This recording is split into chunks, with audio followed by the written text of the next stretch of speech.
এইভাবে আবার কাটা লাগবে, মানে গোল গোল করে আমরা কাটতেছি।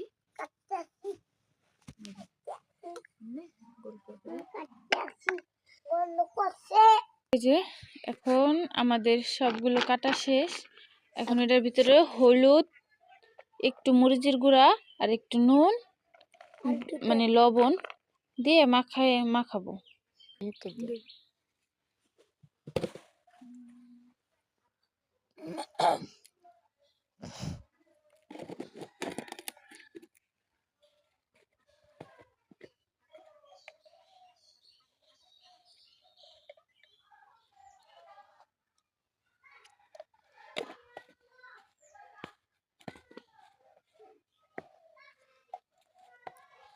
এখন মরিচের গুঁড়া দিবি।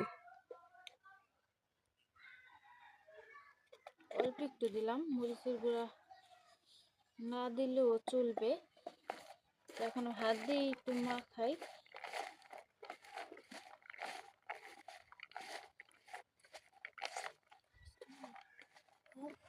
এই যে হলো আমাদের রান্নাঘর, মানে আমার রান্নার ঘর, মানে আগে ছিল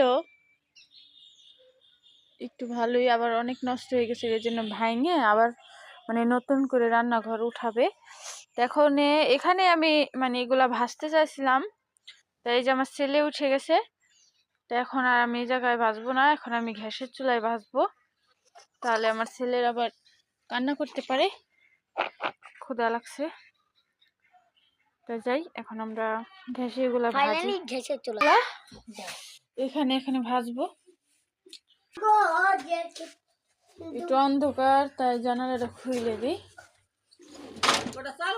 এই ফাঁকে আমার বাচ্চার খাবার একটু গরম করলাম, হচ্ছে বাঁধাকপি, আলু আর হচ্ছে ডিম দিয়ে রান্না করছিলাম, নুন ছাড়া।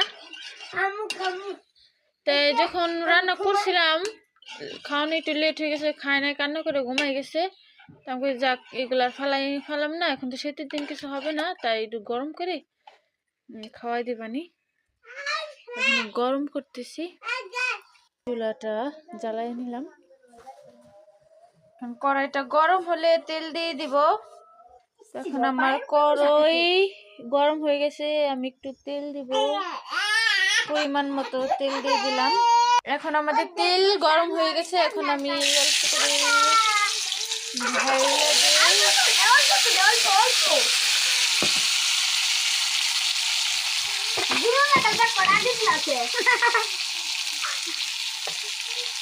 অল্প করে না,